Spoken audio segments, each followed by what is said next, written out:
واللیل اذا سجا ما ودعك ربك وما قلى وللآخرة خير لك من الأولى. شب گریزاں ہوگی آخر جلوائے خورشید سے، یہ چمن معمور ہوگا نغمائے توحید سے.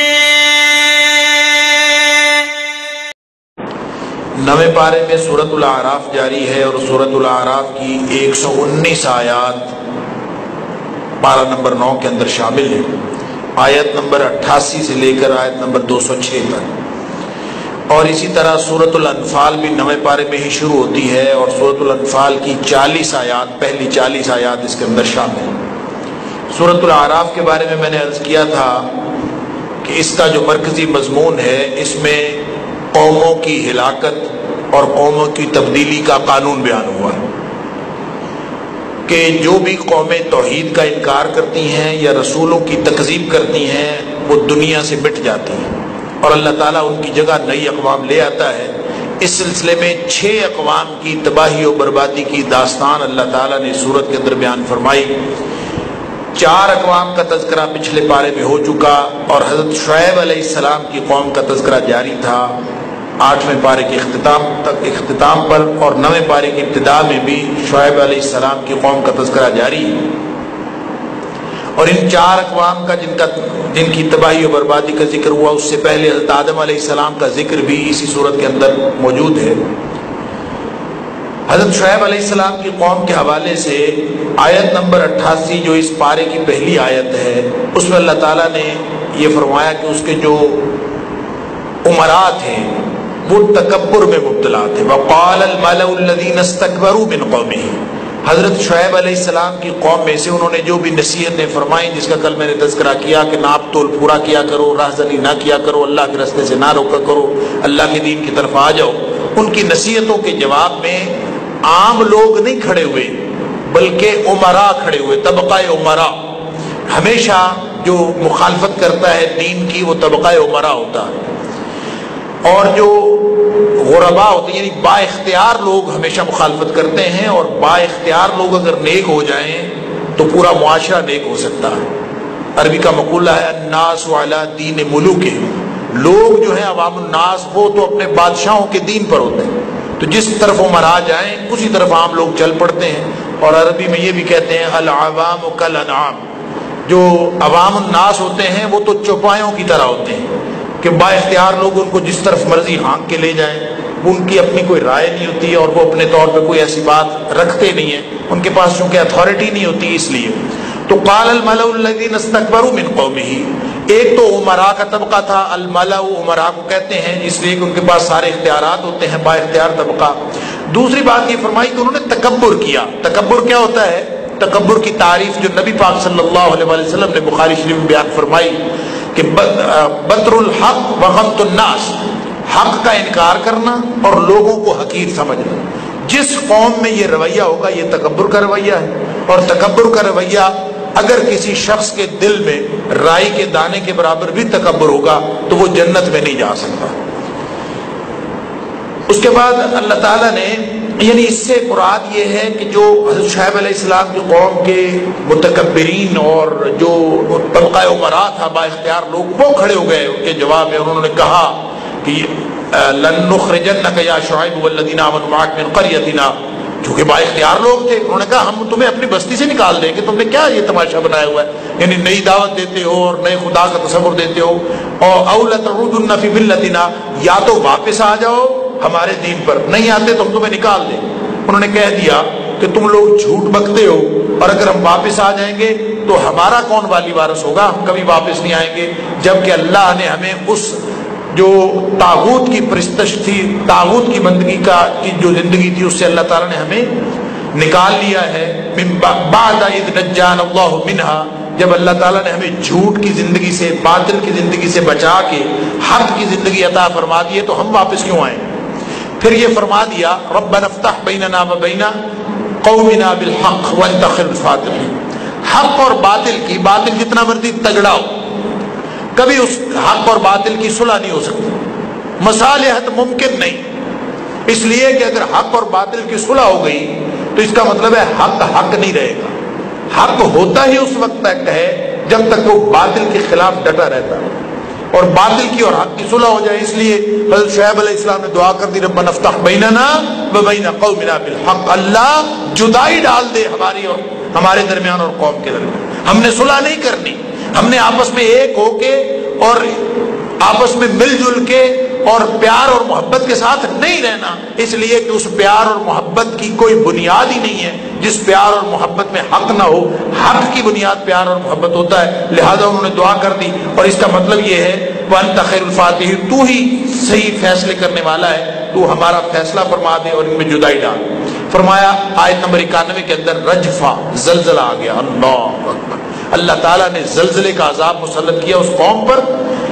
اور آیت نمبر 92 میں فرمایا فَأَخَذَتْهُمُ الرَّجْفَةُ فَأَصْبَحُوا فِي دَارِهِمْ جَاثِمِينَ، یہ آیت نمبر 91 ہے۔ اور آیت نمبر 92 میں فرمایا الَّذِينَ كَذَّبُوا شُعَيْبًا، جنہوں نے حضرت شعیب علیہ السلام کی تکذیب کی، كَأَن لَّمْ يَغْنَوْا فِيهَا، بستیوں میں بسنے والے با اختیار لوگ، ان کی حالت یہ ہو گئی جیسے کبھی رہتے ہی نہیں تھے وہاں۔ ایسا عذاب آیا کہ فی دارہم جاسمین، گھٹنوں کے بل پڑے کے پڑے رہ گئے، اور حالات یہ ہو گئے جیسے کبھی وہ بسے ہی نہیں تھے ان بستیوں کے اندر۔ اللہ اکبر۔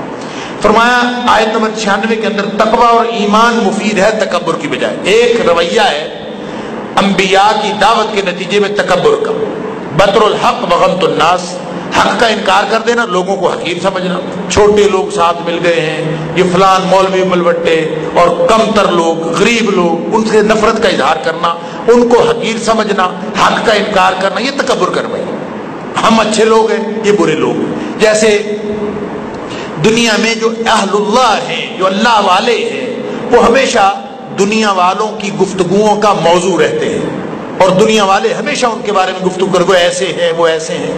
ہوتا بھی ہے اس لیے کہ سفید کپڑے پر جو داغ لگ جائے نا چھوٹا سا بھی، وہ دور سے نظر آ جاتا، لہذا ساری دنیا ان کو ڈسکس کرتی، اور جو جس کے کپڑے ہی سارے کالے ہوں اور جو خود سارا میلا کچیلا ہو، اس کے اوپر جتنے مرضی داغ لگتے جائیں وہ پھر بھی ویسے کا ویسے ہی رہتا ہے۔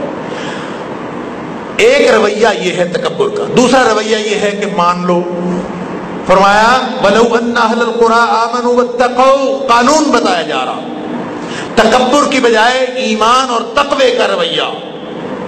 ایمان مان لینا، اور تقوی یہ ہے کہ ہر دم اللہ کی ناراضگی سے بچنے پر سرگرم عمل ہو جانا، اور ہر وقت اللہ کی رضامندی حاصل کرنے پر سرگرم عمل ہو جانا۔ فرمایا ایسا رویہ اگر بستیوں والے رکھتے لفتحنا علیہم برکات من السماء والارض، ان کی تو تباہی و بربادی ہو گئی نا، یہ تو تباہ و برباد ہو گئے۔ اگر یہ رویہ ایسا رکھتے تو ان کے زمین و آسمان سے اللہ تعالیٰ رزق کے دروازے کھول دیتا، برکتوں کے دروازے کھل جاتے۔ ولکن کذبوا، لیکن یہ لوگ اپنے دعوے میں جھوٹے نکلتے ہیں، جھوٹ بولتے ہیں، تکذیب کرتے ہیں۔ فاخذناہم بما كانوا یکسبون، جو قانون ہے عروج و زوال کا وہ یہی ہے کہ لوگ اپنے کرتوتوں کے سبب ہی پکڑے جاتے ہیں، بستیاں تباہ و برباد ہوتی ہیں اپنے کرتوتوں کے سبب، وگرنہ اگر کوئی تقوی اور ایمان کی روش اختیار کرے گا تو ٹھیک ہے، وگرنہ آیت نمبر 97 سے لے کر 99 تک فرمایا وگرنہ اللہ کا عذاب سر پہ کھڑا ہے، لوگوں کو کیا معلوم کہ دن کو وہ اپنے کام کاج میں مشغول ہوں، اوپر سے اللہ کا عذاب آ جائے، لوگ سوئے ہوئے ہوں اوپر سے اللہ کا عذاب آ جائے، ہر وقت سر پہ اللہ کا عذاب کھڑا ہے، اور بے فکرہ کوئی نہیں ہوتا اللہ کے عذاب سے، ہر وقت ڈرتا ہے اللہ کے عذاب سے، سوائے اس قوم کے جو قوم ہی گھاٹا پانے والے لوگ ہوتے ہیں۔ گھاٹا پانے والے لوگ اللہ کے عذاب سے بے فکر ہو کے سوتے ہیں، وگرنہ اللہ والے کبھی بے فکر نہیں ہوتے۔ آیت نمبر 103 سے لے کر 171 تک طویل طویل تذکرہ ہے حضرت موسیٰ علیہ السلام اور ان کی قوم آل فرعون۔ اللہ اکبر، آل فرعون کی تباہی کا ذکر ہے، اس میں بنی اسرائیل کے رویے کا ذکر ہے، اور اس میں اس صورت میں بیان ہونے والا یہ چھٹا قصہ ہے، لیکن قرآن پاک میں سب سے زیادہ جو بیان ہوا ہے واقعہ وہ حضرت موسیٰ علیہ السلام کا واقعہ ہے۔ اس کی وجہ یہ ہے، دیکھیں حضرت موسیٰ علیہ السلام کا زمانہ ہے کم و بیش کو 1300 قبل مسیح، 2000 قبل مسیح زمانہ ہے حضرت ابراہیم علیہ السلام، اور کوئی 1900 قبل مسیح کے لگ بھگ حضرت اسحاق علیہ السلام، اور اس کے بعد یعقوب علیہ السلام. تو حضرت ابراہیم علیہ السلام سے 700 سال بعد حضرت موسیٰ علیہ السلام ہوئے، اور کہتے ہیں موسیٰ علیہ السلام نے 120 سال عمر پائی. اور حضرت موسیٰ علیہ السلام کے دور میں اللہ تعالیٰ نے بنی اسرائیل کو عزت عطا فرمائی، اور وہ بنی اسرائیل جو بالکل ایک ذلت کی زندگی گزار رہے تھے وہاں مصر کے اندر، یہ شفٹ ہوئے تھے 1900 قبل مسیح کے قریب، یعنی کوئی تقریباً 500-600 سال 5-6 صدیاں قبل حضرت موسیٰ علیہ السلام سے یہ لوگ فلسطین سے ہجرت کر کے یہ چلے گئے تھے یوسف علیہ السلام کے دور میں مصر. اب حضرت موسیٰ علیہ السلام کا جو ٹکراؤ ہوا ہے فرعون کے ساتھ اور آل فرعون کے ساتھ، اس کا پورے قرآن میں جا بجا ذکر ہے. قرآن کہانی نہیں سناتا، قرآن کا مقصد کہانی سنانا نہیں ہوتا. قرآن جو قصے کا وہ پہلو بیان کرتا ہے، کہیں بھی آپ کو پوری کہانی نہیں نظر آئے، کبھی ادھر سے چھوٹا سا ٹکڑا، کبھی ادھر سے چھوٹا سا ٹکڑا. اس کا مقصد یہ ہوتا ہے کہ جو نصیحت کا پہلو ہے اور جو چلتے ہوئے مضمون کے ساتھ جس جہاں عبرت اور نصیحت کا پہلو ہوتا ہے قرآن اس کو اجاگر کرتا ہے. اور خاص طور پہ اس قصے کو اتنا زیادہ بیان کرنے کے جو زیادہ وجوہات ہیں، اس میں سب سے بڑا سبب یہ ہے کہ اس قصے کے اندر جتنے پہلو ہیں نصیحت کے وہ شاید کسی قصے کے اندر نہیں، بلکہ اس قصے کے اندر بے شمار قصے موجود ہیں، بے شمار کردار ہیں اور ہدایت کے بے شمار نشانیاں ہیں. پھر اس کے علاوہ دوسری وجہ یہ ہے کہ معجزہ اور جادو کا فرق کیا ہوتا ہے، اس کے لیے فیصلہ کن مارکا تو یہی. پھر اس کے علاوہ ایمان اور وسائل کی جنگ، ایک طرف ایمان ہے، دوسری طرف وقت کی سپر پاور ہے، روحانیت اور مادیت کی جنگ ہے، تو اس لیے بھی یہ قصہ بار بار بیان ہوا ہے. پھر یہ کہ فرعون اور آل فرعون کے تکبر کا جو عبرتناک انجام ہوا، رہتی دنیا تک کو بتانے کے لیے کہ انا ربکم الاعلی کہنے والا ایک ڈبکی کے بعد ہی کہنے پر مجبور ہو گیا تھا آمنت برب موسیٰ وہارون. یعنی متکبرین کا انجام بتانا مقصود ہے. اور پھر بنی اسرائیل کی جہالتیں کہ انہوں نے کیا کیا کرتوت کیے، حالانکہ حضرت موسیٰ علیہ السلام ان کے ساتھ ہمیشہ خیر خواہانہ رویہ رکھتے رہے. یہ بھی جو ہے وہ اس کی تفصیل بیان کرنے کا ایک مقصد ہے. اور سب سے بڑی بات یہ ہے کہ نبی کریم صلی اللہ علیہ وآلہ وسلم اور حضرت موسیٰ علیہ السلام ان کے حالات کے اندر بڑی مشابہت ہے، اور اس مشابہت کی وجہ سے اللہ تعالیٰ نے یہ قصہ بار بار بیان کیا ہے، اور تاکہ ظلم کے خلاف ایک ثابت قدمی کی تاریخ جو ہے وہ سامنے رہے. اور جب بھی کبھی لوگ ظلم کریں، موسیٰ علیہ السلام اور ان کی قوم پر فرعون ظلم کرتا تھا، نبی کریم صلی اللہ علیہ وسلم اور آپ کے ساتھیوں پر اہل مکہ ظلم کرتے تھے، وہ مصر میں نہ رہنے دیا انہوں نے مکہ میں نہ رہنے دیا، تو حالات ایک جیسے تھے. وہاں بنی اسرائیل جو تھے ان کی حالت خراب تھی، اللہ تعالیٰ نے عزت عطا فرمائی موسیٰ علیہ السلام کے ذریعے. یہاں عربوں کی حالت خراب تھی، اللہ تعالیٰ نے عزت عطا فرمائی نبی کریم صلی اللہ علیہ وسلم. تو فرعون کے دربار میں موسیٰ علیہ السلام کی دعوت سے اس قصے کا آغاز ہوا ہے. آیت نمبر 104 میں فرمایا انی رسول من رب العالمین، جا کے اعلان کر دیا، فرعون کے دربار میں کہہ دیا کہ میں اللہ کی طرف سے رسول ہوں. اس نے پوچھا بتاؤ نشانی کیا ہے؟ اب ان کے پاس اور کیا تھا؟ وحی کو ماننے والے نہیں، فرشتے کو ماننے والے نہیں، اللہ پر ایمان نہیں، کچھ بھی نہیں. تو نشانی بتاؤ. تو اللہ تعالیٰ نے پہلے نشانیاں دے دی تھی. اللہ کی حکمت یہ تھی، اللہ کو معلوم تھا کہ کافر اسی طرح کے سوال کرتے ہیں، نشانیاں بتاؤ. 2 نشانیاں سامنے رکھنی، عصا پھینکا سانپ بن گیا، اور ہاتھ نکالا بغل سے نکال کے وہ چمکتا ہوا ہاتھ سامنے آ. 2 نشانیاں بتا دی. اس نے کہا ہاں یہ تو جادوگر ہے، یعنی معجزے کو نہ سمجھنے والا اور ایمان کی طرف نہ آنے والا. اس نے کہا جادوگر ہے. جادوگروں کو اکٹھا کر لیا، مقابلہ کرتے ہیں. اللہ اکبر، مقابلہ ہوا. اللہ تعالیٰ نے موسیٰ علیہ السلام کو کامیابی عطا فرمائی، اور جب کامیابی ملی، جادوگروں کی جب شکست ہوئی، تو سب نے اعلان کر دیا ایمان کا. آیت نمبر 120 اور 122 میں فرمایا وَأُلْقِيَ السَّحَرَةُ سَاجِدِينَ قَالُوا آمَنَّا بِرَبِّ الْعَالَمِينَ رَبِّ مُوسَىٰ وَهَارُونَ. ہم ایمان لے آئے. بڑا غصہ اس کو چڑھا، میں تمہارے ہاتھ کاٹ دوں گا، لَأُقَطِّعَنَّ أَيْدِيَكُمْ وَأَرْجُلَكُمْ مِنْ خِلَافٍ ثُمَّ لَأُصَلِّبَنَّكُمْ أَجْمَعِينَ. تمہیں میں سلیب سولی چڑھا دوں گا، ہاتھ پاؤں کٹوا دوں گا. سب کچھ کر سکتا تھا. انہوں نے کہا مسئلہ ہی کوئی نہیں، اِنَّا إِلَىٰ رَبِّنَا لَمُنْقَلِبُونَ، اِنَّا إِلَىٰ رَبِّنَا مُنْقَلِبُونَ. تو ہمارے ساتھ جو بھی کر لے گا ہم اپنے اللہ کے ساتھ واپس چلے جائیں گے، اللہ کے پاس چلے جائیں گے. ہمارا تو مقصد ہی اپنے اللہ سے ملاقات ہے. ایمان آ گیا. اللہ اکبر. اور قوت ایمانی کا بھرپور مظاہرہ ہوا جادوگروں کی طرف سے، کیونکہ اللہ تعالیٰ نے ان کو ایمان عطا فرما دیا. موسیٰ علیہ السلام کے اس موسیٰ علیہ السلام کے مقابلے میں جب جادوگروں کو شکست ہوئی تو فرعون نے دوبارہ حکم دیا، قال سنقتل ابناءهم ونستحيي نساءهم، تمہاری عورتیں ہم چھوڑ دیں گے، تمہارے سارے مرد قتل کر دیں۔ اور یہ جو حکم اب دیا ہے یہ دوسری دفعہ حکم دیا، یعنی قتل اولاد کا حکم موسیٰ علیہ السلام کے آنے سے پہلے بھی تھا اور موسیٰ علیہ السلام کے مبعوث ہونے کے بعد بھی تھا۔ آیت نمبر 129 میں اس کا ذکر ہے، قالوا اوذینا من قبل ان تأتینا من بعد ما جئتنا۔ اللہ اکبر۔ موسیٰ علیہ السلام کے کمزور ساتھی بیچارے کہتے ہیں، موسیٰ جب تو نہیں آیا تھا تب بھی ہم مصیبت میں تھے کہ ہماری اولادیں قتل ہوتی تھی، اب تو آ گیا ہے تو پھر اسی مصیبت میں، اب پھر اولادیں قتل ہوتی، کیا کریں؟ اوذینا من قبل ان تأتینا من بعد ما جئتنا، تیرے آنے سے پہلے بھی مصیبت میں، بعد میں مصیبت، جائیں کدھر؟ اللہ۔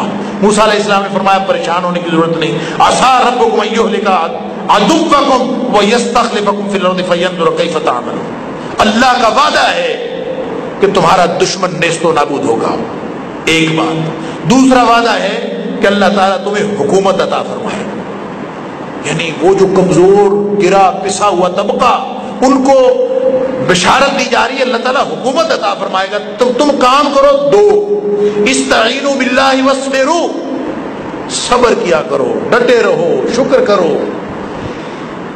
مسلمانوں کو بھی اللہ تعالیٰ نے یہی حکم دیا تھا، وہاں سورۃ البقرہ کی آیت نمبر 53 کے اندر، آیت نمبر 152 اور 153 کے اندر فرمایا تھا، فاذکرونی اذکرکم واشکروا لی ولا تکفرون، صبر اور شکر مجھے یاد رکھو، واستعینوا بالصبر والصلاۃ، صبر اور نماز کے ساتھ مدد حاصل کرو، ان اللہ مع الصابرین، اللہ صبر کرنے والوں کو ساتھ ہوتا ہے۔ اس کا مطلب یہ ہے کہ جس نے حکومت لینی ہے نا وہ دو کام کرے، صبر اور صلاۃ، نمازوں پہ ڈٹا رہے اور اللہ کے دین پر ڈٹا رہے۔ صبر کا معنی ہوتا ہے ہر طرح کے حالات میں اللہ کے دین پر ڈٹا رہنا۔ اللہ اکبر۔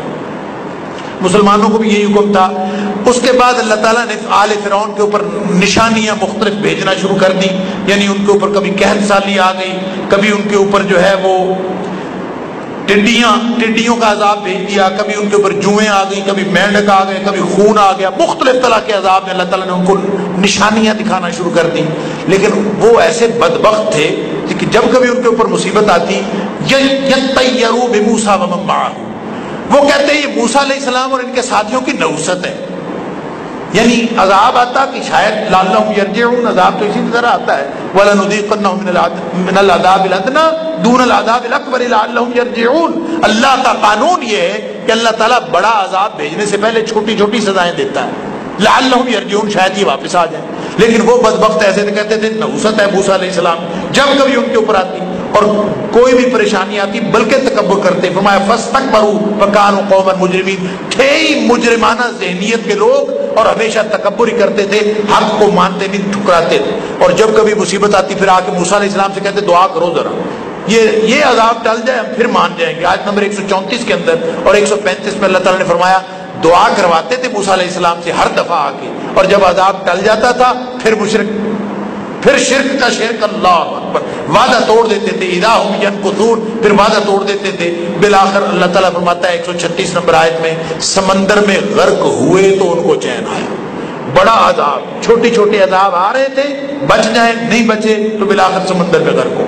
پھر آگے بنی اسرائیل کی مختلف حرکتیں، بچڑے کی پوجا، موسیٰ علیہ السلام اوپر گئے کوہ طور پہ، اس لیے کہ اللہ تعالیٰ نے وعدہ کیا تھا کہ نجات بھی ملے گی بنی اسرائیل سے، حکومت بھی عطا ہوگی، کتاب بھی ملے گی۔ موسیٰ علیہ السلام کتاب لینے کے لیے کوہ طور پہ چلے گئے کیونکہ کتاب لینی تھی۔ آیت نمبر 142 میں اس کا ذکر ہے، پیچھے سے انہوں نے جو بچڑے کو معبود بنا لیا، اس لیے کہ بتوں کو پوچھتا ہوا دیکھا لوگوں کو کہ لوگوں کا خدا ان کو نظر آتا ہے، ہمارا خدا نظر ہی نہیں آتا، لہٰذا انہوں نے سوچا ہم بھی خدا ہی بنا لیں۔ موسیٰ علیہ السلام نے نہیں بنانے دیا، موسیٰ علیہ السلام وہاں تشریف لے گئے کوہ طور پہ، 40 دن ان کو پیچھے سے مل گئے، انہوں نے سونا جوڑ جاڑ کے ایک بچڑا بنا لیا۔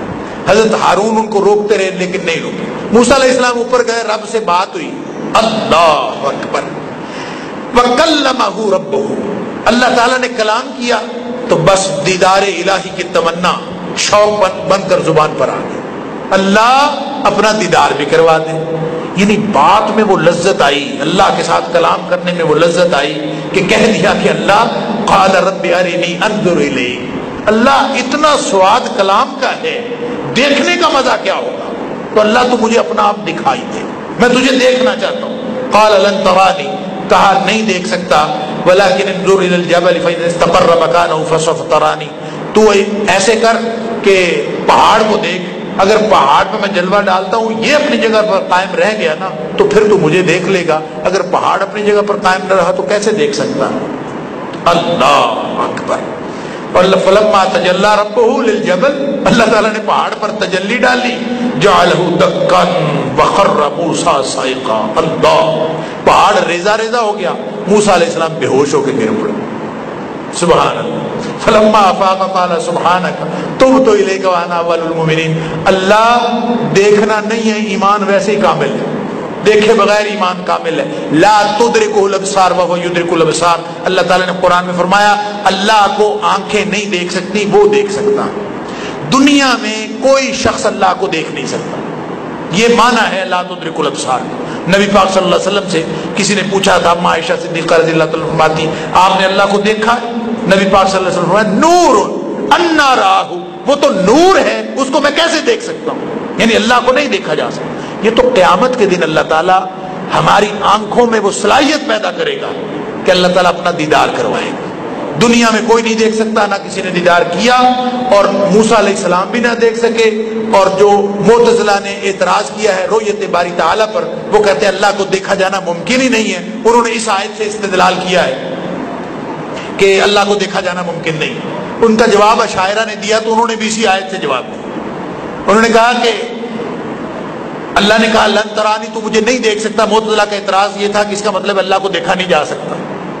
تو اشاعرہ نے یہ جواب دیا کہ اللہ تعالیٰ نے یہ فرمایا ولکن انظر الی الجبل, پہاڑ کی طرف دیکھ, پہاڑ اگر اپنی جگہ پر قائم رہ گیا فسوف ترانی, پھر تو مجھے دیکھ سکے گا. تو کیا اللہ کے پاس یہ طاقت نہیں ہے کہ اللہ تعالیٰ پہاڑ کو قائم رکھے؟ اس کا مطلب ہے وہ تو نہیں قائم رہا نا. اگر اللہ پہاڑ میں قائم رکھنے کی قوت رکھتا ہے اس کا مطلب ہے اللہ کا دیدار ممکن ہے, لیکن دنیا میں ممکن نہیں ہے. رؤیت باری تعالیٰ کہاں ممکن ہوگی؟ جنت میں. صحابی پوچھتا ہے اللہ کے رسول صلی اللہ علیہ وسلم اتنی دنیا کروڑوں خربوں انسان ہوں گے, کیسے دیکھیں گے ایک اللہ کی ذات؟ تو بڑا مشکل ہوگا. ایک اللہ کی ذات کا دیدار کرنا خربوں لوگوں کے لیے کتنا مشکل ہوگا. نبی پاک صلی اللہ علیہ وسلم فرمایا 14ویں رات کا چاند چڑھا ہوا ہو تو اس کو دیکھنے میں کتنی مشکل ہوتی ہے. ایک چاند ساری دنیا اپنے گھر بیٹھ کے دیکھ لیتی, اللہ کا دیدار کیسے مشکل ہوگا. اللہ تعالیٰ ہم سب کو اپنا دیدار نصیب فرمائے. تورات مل گئی ہے موسیٰ علیہ السلام کو, واپس آ گئے, واپس آ کے دیکھا بچڑے کی پوجا, بہت غصہ کیا ہے. 150 میں اللہ تعالیٰ نے فرمایا پھر اللہ تعالیٰ 70 لوگوں کو لے گئے کوہ طور پہ توبہ کروانے کے لیے. یہ بچڑے کی پوجا میں تھے, ان کو غصے ہوئے, توبہ کروانے کے لیے وہاں لے گئے ساتھ. وہ وہاں گئے, جا کے وہ اکڑ گئے 70 کے 70. کہتے ہیں ہم نے تو اللہ کو دیکھنا ہے. ارین اللہ جہرۃ, اللہ دیکھیں گے تو پھر مانیں گے, نہیں تو ماننا ہی کوئی. رجفہ زلزلہ آیا ان کے اوپر, بے ہوش ہو کے گر پڑے, موت طاری ہو گئی. موسیٰ علیہ السلام نے دعائیں کی, اللہ تعالیٰ نے پھر زندگی عطا فرما دی. اور یہ اس کے بعد موسیٰ علیہ السلام کی دعاؤں کا ذکر ہے. آیت نمبر 156 میں بتایا اللہ کی رحمت وسیع ہے, ورحمتی وسعت کل شیء, اللہ کی رحمت ہر چیز پر وسیع ہے, لیکن ملے گی ان کو رحمت. فَسَأَكْتُبُهَا لِلَّذِينَ يَتَّقُونَ وَيُؤْتُونَ الزَّكَاةَ, جو لوگ اللہ کا تقوی اختیار کرتے ہیں ان کو اللہ کی رحمت ملتی ہے. گویا تقوی کیوں لینا ہے؟ اللہ کی رحمت کا استحقاق حاصل کرنے کے. اس کے بعد نبی کریم صلی اللہ علیہ وسلم نبی امی, ان کی عمومی نبوت کا اعلان ہے, اور نبی کریم صلی اللہ علیہ وسلم کی حیثیت بتائی جا رہی ہے کہ نبی وہ ہیں جو حریت کے رسول ہیں, آزادیاں دلانے والے رسول ہیں, جنہوں نے تمہیں آزادیاں دلائی ہیں. تمہارے وَيَضَعُ عَنْهُمْ إِصْرَهُمْ وَالْأَغْلَالَ الَّتِي كَانَتْ عَلَيْهِمْ, لوگوں کے اوپر جو زنجیریں پڑی ہوئی تھیں وہ نکالنے والے, نیکی کا حکم دینے والے, برائی سے منع کرنے والے, اور شارع ہیں, مقنن ہیں. يُحَلِّلُ وَيُحِلُّ لَهُمُ الطَّيِّبَاتِ وَيُحَرِّمُ عَلَيْهِمُ الْخَبَائِثَ, حلال اور حرام کا حکم بھی نبی پاک صلی اللہ علیہ وسلم دیتے ہیں. یعنی یہاں اتھارٹی بتائی جا رہی ہے کہ نبی پاک صلی اللہ علیہ وسلم جس کو حلال کہہ دیں وہ حلال, جس کو آپ حرام کہہ دیں وہ حرام. گویا آپ کی زبان اقدس قانون ہے نبی پاک صلی اللہ علیہ وسلم. اور فرمایا کہ قل یا ایھا الناس انی رسول اللہ الیکم جمیعا, اعلان فرما دیجئے کہ میں پوری انسانیت کے لیے, تمام انسانوں کے لیے رسول ہوں, کسی علاقے کے لیے نہیں, خاص نہیں, عمومی نبوت کا اعلان ہے. پھر قوم موسیٰ پر انعامات کا ذکر آیت نمبر 160 میں, آیت نمبر 163 سے لے کر 166 تک اصحاب سبت کا قصہ ہے. جنہوں نے ہفتے والے دن مچھلیاں پکڑتے تھے، یعنی ان کی ضد. کہتے ہیں بحیرہ قلزم کے کنارے ایک بستی تھی ایلا نامی، اور وہاں حکم یہ تھا کہ ہفتے والے دن مچھلیاں نہیں پکڑنی، لیکن ہفتے والے دن مچھلیاں بہت زیادہ آتی تھی، لہذا سرکشی اور ہیلا بازی اور ضد کی ایک مثال اللہ کریم نے بیان فرمائی ہے کہ انہوں نے چھوٹی چھوٹی نالیاں اور حوض بنا کے نالیاں بنا کے اپنے حوض میں پانی جمع کر لیتے تھے. ہفتے والے پکڑتے جا کے اتوار کو تھے، ہفتے کو نہیں پکڑتے، کہتے تھے پکڑنا منع ہے. نالیاں بنا کے مچھلیاں آ گئی، پکڑ لیں گے کل کو. اللہ اکبر. اللہ تعالیٰ نے ان کے اوپر عذاب کیا مسلط کیا؟ ان کی شکلیں بندر کی بنا دی. اس کے بعد بنی اسرائیل کے لیے دائمی سزا کا ذکر ہے آیت نمبر 167 کے اندر 167 کے اندر کہ یہ ہمیشہ اللہ تعالیٰ ان کے اوپر کوئی نہ کوئی ایسا عذاب دنیا میں، ایسا کوئی نہ کوئی حکمران مسلط کرتا رہے گا بنی اسرائیل کے اوپر. ان کی بدعمالیوں کے سبب اللہ تعالیٰ ان کے اوپر ایسا عذاب مسلط کرتا رہے گا، کوئی نہ کوئی ان کو ہمیشہ عذاب چکھاتا رہے گا. فرمایا لَيَبْعَثَنَّ عَلَيْهِمْ إِلَىٰ يَوْمِ الْقِيَامَةِ، قیامت تک ہر ان کے اوپر کوئی نہ کوئی ایسا حکمران رہے گا مَن يَسُومُهُمْ سُوءَ الْعَذَابِ، جو ان کو کسی نہ کسی طور عذاب میں مبتلا رکھے. کبھی بخت نصر نے، کبھی یونانیوں نے، کبھی کلدانیوں نے، پوری ایک تاریخ ہے ان کے اوپر. اور پھر وہ جو نازیوں نے، جرمن نازی ہٹلر جو تھا، اس نے ان کے ساتھ کیا حشر کیا. پھر یہ مدینے سے نکال دیے گئے، پھر یہ خیبر سے بھی نکال دیے گئے نبی پاک صلی اللہ علیہ وسلم کے. یعنی ہر دور میں ان کے ساتھ وہ کام ہوا ہے کہ ذلت اور رسوائی ان کے مقدر میں آئی ہے. اللہ تعالیٰ فرماتے ہیں یہ دائمی عذاب ان کی دائمی ہٹ دھرمیوں کی وجہ سے. اس کے بعد آیت نمبر 172 کے اندر عہد الست کا ذکر ہے. عہد الست وہ عہد ہے، یعنی بنی اسرائیل نے اپنے وعدے سے وہ جھوٹا پڑے، انہوں نے تکذیب کی. اب اس مستقل عہد کا سارے انسانوں کو یاد کروایا جا رہا ہے کہ وہ وعدہ یاد کرو جو تم سب نے اللہ کے ساتھ کیا تھا روز اول ابتدائی آفرینش میں عالم ارواح. کیا وعدہ تھا؟ اللہ تعالیٰ نے پوچھا تھا الستو بربکم، کیا میں تمہارا رب نہیں ہوں؟ قالوا بل شہیدنا، سب قالوا بلا شہیدنا، سب نے کہا تھا اللہ ہم گواہ ہیں تو ہی ہمارا رب. سب نے وعدہ کیا تھا نا. اور میں اکثر عرض کرتا ہوں کہ وعدہ ہم نے کیا تھا بقیمی ہوش و آواز ہی کیا ہوگا تو اللہ تعالیٰ فرماتا ہے نا کیا تھا. یاد کس کس کو ہے؟ ہم میں سے کسی کو بھی یاد نہیں. کیوں یاد نہیں؟ اگر یاد نہیں تو وعدہ کیا ہے؟ وعدہ ہے تو یاد کیوں نہیں ہے؟ اللہ کیوں بار بار یاد کرواتا ہے؟ مسئلہ یہ ہے کہ اللہ نے رب کی بندگی رب انسان کی فطرت میں رکھ دی. انسان اپنی فطرت کے مطابق غلام ہے، عبد ہے. ہر اس ذات کا عبد ہے جس کو یہ اپنا رب سمجھتا ہے. جب اللہ کو رب نہیں سمجھتا تو یہ غیر اللہ کا غلام ہو جاتا. جب اللہ کو اپنا رب سمجھے گا تو سوال ہی پیدا نہیں ہوتا کہ اس کی بندگی نہ کرے. یہ اس کی فطرت کے اندر ہے. لہذا اگر یاد نہیں ہے تو یاد رکھنے کی ضرورت ہی نہیں ہے. اللہ نے فطرت میں جو داخل کر، فطرت اس کی عبدیت پر ہے. بدبختی اس کی اس وقت آتی ہے جب یہ اللہ کو چھوڑ کر دنیاوی خداؤں کو اپنا رب بنا لیتا. آیت نمبر 176 میں فرمایا کہ کلام الہی کو چھوڑ کر دنیا پرستی میں مبتلا ہو جانے والے شخص کی مثال کتے کی سی ہے. اللہ اکبر. فمثلہ کمثل الکلب، کتے کی مثال ہے. اس کو کچھ ملے تو بھی ہانپتا ہے، نہ ملے تو بھی ہانپتا. اللہ معاف فرمائے. اس کے بعد فرمایا اللہ کی ہدایت کو نہ ماننے والے کتے کی مثال کے بعد جانوروں سے بھی بدتر سارے لوگ، اللہ نے کان دیے ہیں، آنکھیں دی ہیں، دل دیا ہے، سب کچھ دیا ہے، جو ان سب کو استعمال کر کے اللہ کی وحدانیت کی طرف نہیں آتے، رسولوں کی دعوت کو تسلیم نہیں کرتے، وہ جانوروں سے بھی گئے گزرے لوگ ہیں. پھر آیت نمبر 180 میں فرمایا کہ اللہ کی رحمت کا وسیلہ مانگا کرو اور اللہ کے اسماء الحسنہ ان کو وسیلے کے طور پر استعمال کیا کرو. فَلِلَّهِ الْأَسْمَاءُ الْحُسْنَى فَادْعُوهُ بِهَا. اللہ کے اتنے اچھے اچھے نام ہیں، اس کے ذریعے سے اللہ کو پکارا کرو، اللہ تعالیٰ عطا فرماتا ہے. اس کے بعد قیامت کا ذکر ہے، خوبصورت نظام تخلیق، نبی پاک صلی اللہ علیہ وسلم کی نبوت کی وضاحت. نہ نبی پاک صلی اللہ علیہ وسلم نفع دے سکتے ہیں، نہ نقصان دے سکتے ہیں، نہ عالم الغیب ہے. فرماتے ہیں اللہ تعالیٰ نے فرمایا کہہ دو ان کو جن بدبختوں کو سمجھ نہیں آتی میں عالم الغیب ہوں کہ نہیں، ان کو بتا دو وَلَوْ كُنْتُ أَعْلَمُ الْغَيْبَ لَاسْتَكْثَرْتُ مِنَ الْخَيْرِ وَمَا مَسَّنِيَ السُّوءُ. میں اگر غیب جانتا ہوتا تو میرے اوپر جب کوئی شخص غیب جانتا ہو تو وہ اپنے اوپر کوئی برا وقت تو نہیں آنے دیتا نا، تو ہمیشہ اچھا وقت ہی رہتا. ان کے پھر دندان مبارک شہید نہ ہوتے، طائف جا کے ان کے ساتھ برا سلوک نہ ہوتا.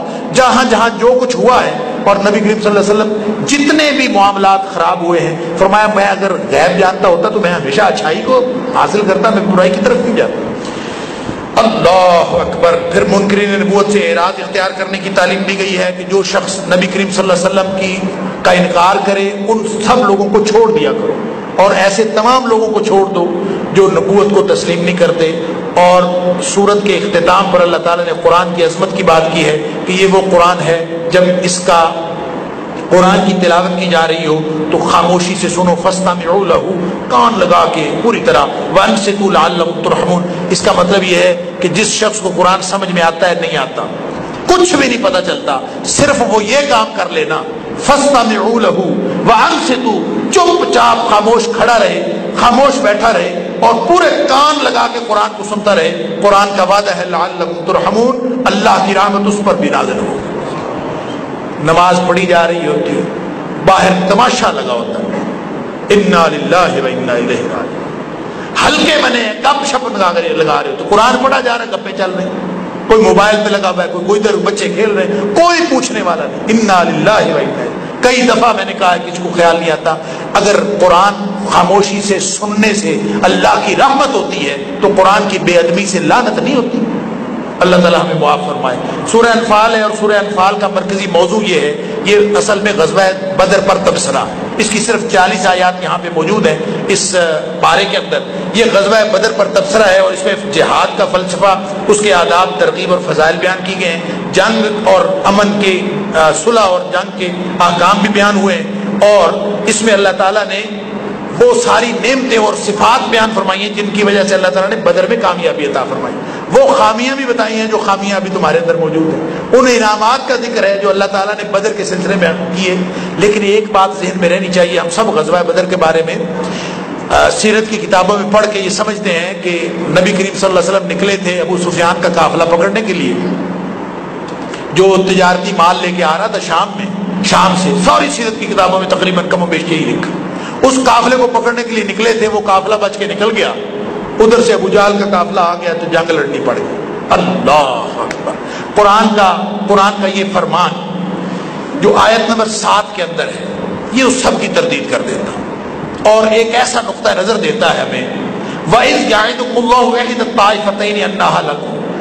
ایک تو بات یہ بتائی، کما اخرجک ربک من بیتک بالحق. آیت نمبر 5 کے اندر فرمایا تو جب گھر سے نکلا تھا نا اے حبیب صلی اللہ علیہ وسلم، جب تو گھر سے نکلا تھا اسی وقت تو حق کے لیے نکلا تھا. جو بات جس مقصد کے لیے نکلا تھا وہ حق تھا. حق کیا تھا؟ پیچھے بتایا ہے کہ اللہ تعالیٰ، اور پھر اگلی آیت میں بھی بتایا ہے کہ اللہ تعالیٰ باطل کو دبا کر حق کو واضح کرنا چاہتا تھا. فرمایا جب تم نکلے تھے نا، اللہ نے وعدہ کیا تھا کہ احد الطائفتین انہا لکم، 2 قافلوں میں سے، 2 گروہوں میں سے ایک گروہ کے ساتھ تمہارا آمنا سامنا ہو جائے. 2 گروہ کون کون سے تھے؟ 2 قافلے کون کون سے تھے؟ ایک قافلہ جو شام سے آ رہا تھا ابو سفیان والا، دوسرا قافلہ جو جنگ لڑنے آ رہا تھا مکے سے ابو جہل والا قافلہ. 2 تھے نا. تو یہ 2 کب ہوئے؟ تاریخ یہ بتاتی ہوئی، سیرت کی کتابیں بتاتی ہیں کہ جب تجارتی قافلہ آ رہا تھا، افواہ پھیلی کہ نبی کریم صلی اللہ علیہ وسلم راستے میں پکڑنے کے لیے آ رہے ہیں. ابو سفیان نے پیغام بھیجا مکے، ذرا سوچتے جائیے کتنا ٹائم لگا ہوگا. ٹیلی فون نہیں ہوا، موبائل نہیں کیا، بندہ بھیجا، مکے پہنچا، قافلہ پکڑا گیا. سارے مکے کا مال لگا ہوا تھا، قافلہ پکڑا گیا، اس کو بچانے کے لیے نکلو. وہ سارے نکلے، جنگ لڑنے کے لیے نکلے. اب یہ قافلہ بچا کے ادھر سے پہنچ گیا. 2 اس وقت ہوئے جب یہ بھی آ رہا تھا وہ بھی چل پڑے تھے، یہ بھی آ رہا تھا وہ بھی چل پڑے تھے. اور اللہ نے وعدہ کر لیا تھا مدینہ سے نکلتے وقت نبی پاک صلی اللہ علیہ وسلم سے کہ 2 میں سے ایک قافلے کے ساتھ تمہارا مقابلہ ہوگا. تو دونوں جب آن دا وے آ گئے تھے وہ بھی چل پڑے تھے اور یہ بھی موجود تھے. پھر ہی اللہ نے وعدہ کیا تھا 2 میں سے ایک. جب 2 تھے ہی نہیں، جب اکیلا تجارتی قافلہ ہوتا تو 2 تو تھے ہی نہیں، پھر تو اکیلا تھا. اللہ. اس کا مطلب یہ ہے کہ بات صرف اتنی تھی کہ جب وہاں سے نکلے، قرآن بتا رہا کہ وہاں سے نکلے صحابہ، نبی پاک صلی اللہ علیہ وسلم بتاتے نہیں تھے لوگوں کو کہ پالیسی کیا ہے. پالیسی یہ ہوتی تھی عام طور پہ نبی پاک صلی اللہ علیہ وسلم مشن نہیں بتاتے تھے. یہ بھی جنگ کی ایک پالیسی ہے، مشن نہیں بتاتے تھے جانا کہاں ہے. اب لوگ خیال کر رہے تھے، یہ بتایا نبی پاک صلی اللہ علیہ وسلم نے دونوں میں سے ایک کا وعدہ، ایک کے ساتھ ٹکراؤ. اب سارے دعائیں کرنے اللہ کرے تجارتی قافلہ مل جائے، اللہ کرے تجارتی قافلہ مل جائے. کیوں؟ ایک تو مال زیادہ ہے اس میں، دوسرا ان کے ساتھ اسلحے والے لوگ کم تھے کہ ان کو جلدی سے قابو کر لیں گے.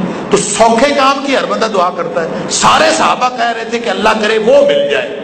اللہ تعالیٰ فرماتا ہے تمہارا خیال تھا انہا لکم وتودون ان غیر ذات الشوکۃ تکون لکم, تمہارا دل کر رہا تھا کہ جن کے پاس اسلحہ کم ہے نا ان کے ساتھ ہمارا مقابلہ ہو. لیکن فرمایا وَيُرِيدُ اللَّهُ أَن يُحِقَّ الْحَقَّ, اللہ حق کو واضح کر دینا چاہتا تھا, وہی حق جس کے ساتھ گھر سے نکالا تھا. تو نتیجہ کیا نکلا کہ نبی پاک صلی اللہ علیہ وسلم نکلے ہی لڑنے کے لیے تھے, مدینہ سے نکلے تھے لڑنے کے لیے نکلے تھے, اور نبی پاک صلی اللہ علیہ وسلم کو معلوم تھا کہ لڑنا ہے. اور ایسا نہیں ہوا کہ جنگ اچانک سامنے آ گئی.